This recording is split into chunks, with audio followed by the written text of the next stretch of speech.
Welcome back. With just 8 days remaining until Namibians head to the polls, the nation is filled with anticipation for a potentially transformative election. Since gaining independence in 1990, Namibia has been governed by SWAPO, but the election could mark a turning point. One of the key contenders for the presidency is Dr. Panduleni Itula, president from the Independent Patriots for Change, and he joins us now in studio to discuss his vision for Namibia and what is at stake in these crucial elections that will be taking place next week. Dr. Itula, very good morning to you. Thank you so much for making time for us. Thank you very much. Thank you very much. How are you feeling?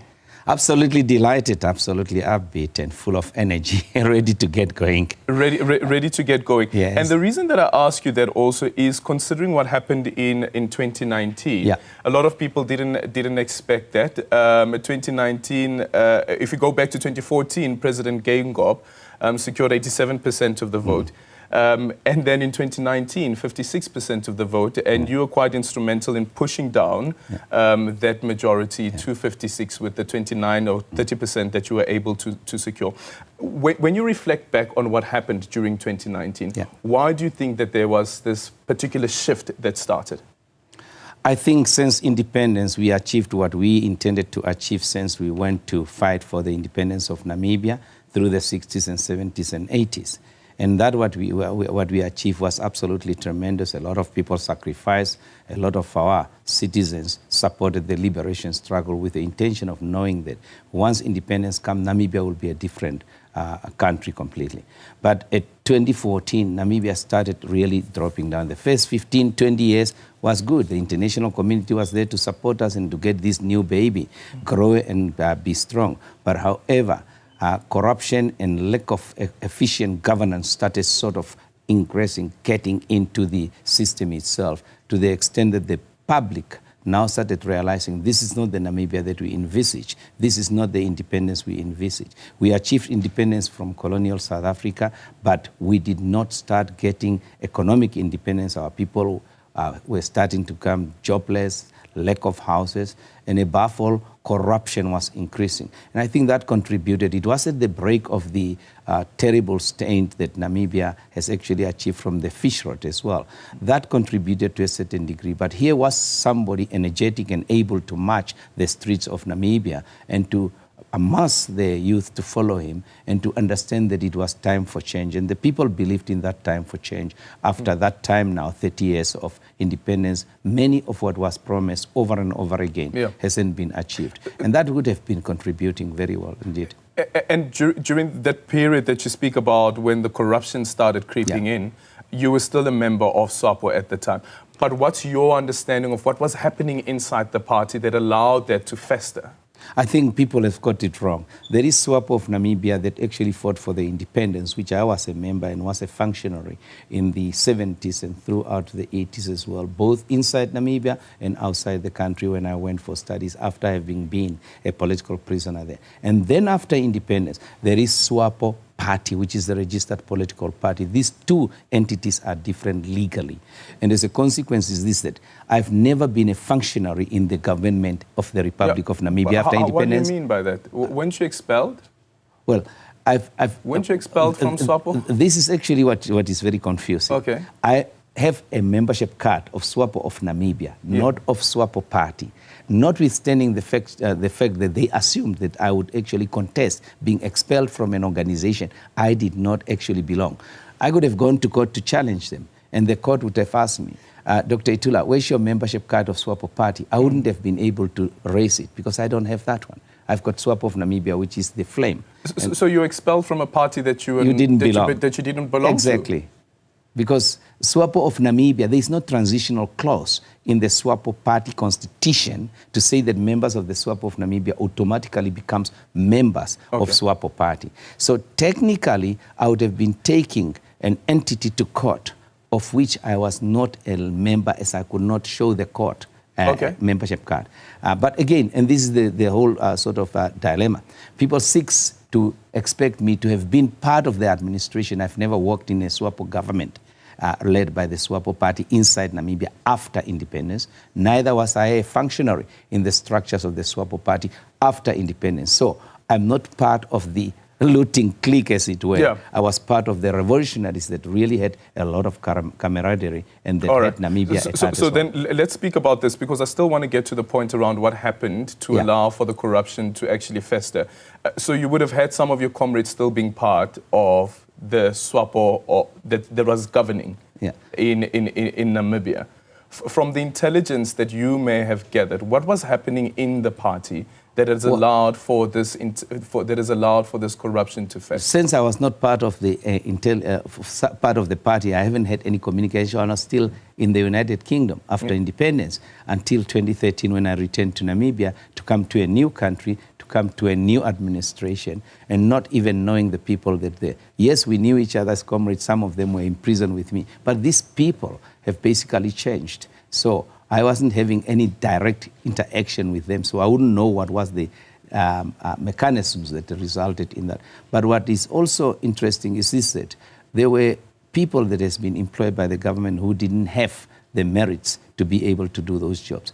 And also, after independence, people were not concentrating about our people are suffering, let's help our people. They were interested in looking after their colleagues, after their comrades, their bellies, their families. And the country at large suffered as a consequence of that. There were no jobs actually meritocratically for people that actually had the qualifications. We had people that were employed that didn't know what to do. And there was very little governance that is controlling what was taking place in the government. How will the fight against corruption look like under the presidency of Dr. Itula? What is very important is this, that we need to have a much more effective anti-corruption commission to be able to deal with corrupt systems in Namibia itself. And we also need to have something that is policing the anti-corruption commission to make sure that they are doing their job as well. And also the appointment of the head of the anti-corruption commission must be done in such a manner that the accountability goes to parliament rather than accountability to the appointing authority.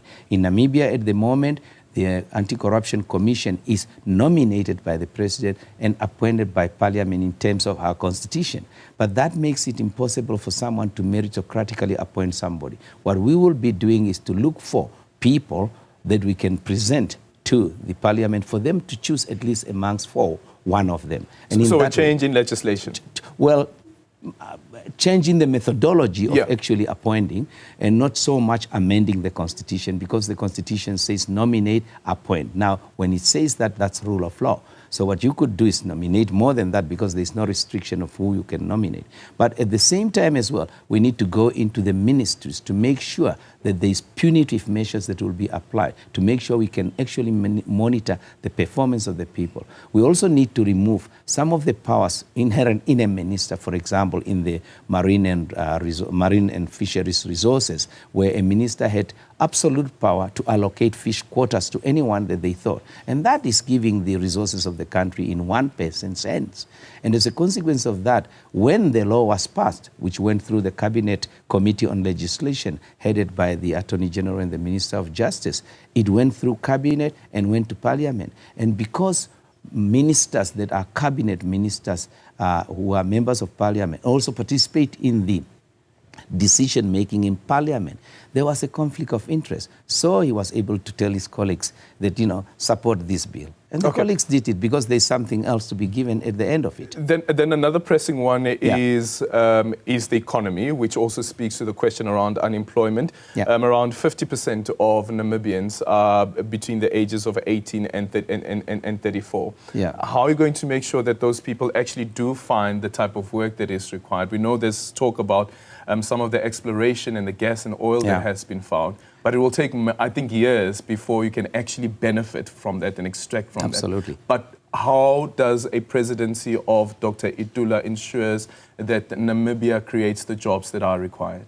Absolutely sad to see young people going to universities with the hope that this education is actually going to open the doors for them to economic prosperity. And then they come out of that university with really good qualifications and they can't get jobs. We've got a high unemployment rate in Namibia. At the moment, there's no statistical evidence to suggest how many people are actually out of jobs. In 2018, there were 33.4% of the population out of jobs. The population has grown since then. But what we need to also think about is, why don't we have jobs? is because we don't have businesses that are actually to employ people. And then the reason why we don't have the businesses is because our tax regime is very high.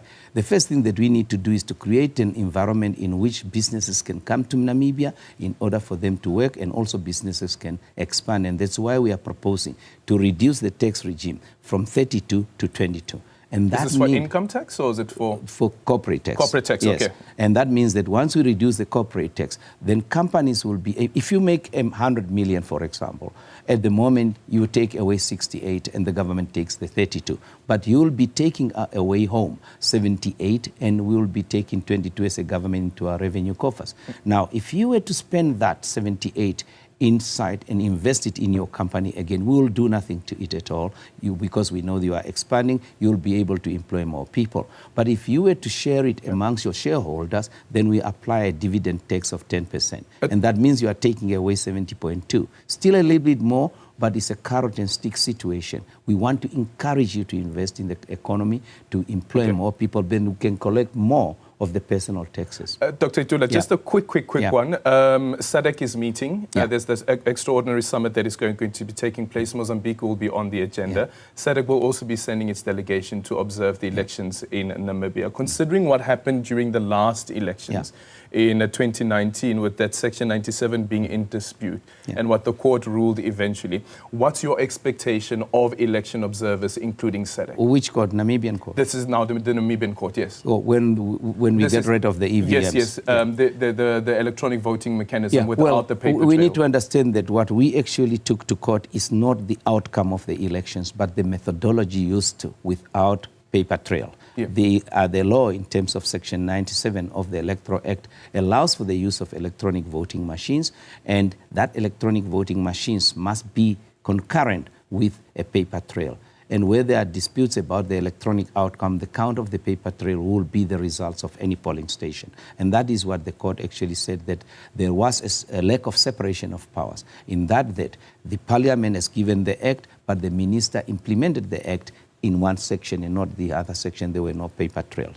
So on the other hand, again, even if the SADC observers comes to Namibia, they really have got no influence into how the government is running the elections. The people that controls how the outcome will be is mostly the stakeholders. We need to make sure that we've got our eyes and ears on the ground. And that's why IPC has managed to get 10,000 of our observers, our agents, to be deployed in all the 4,741 polling stations in the country. And that way, we can guard the democracy of our people. Dr. Itula, unfortunately, we've run out of time. All the best in the elections.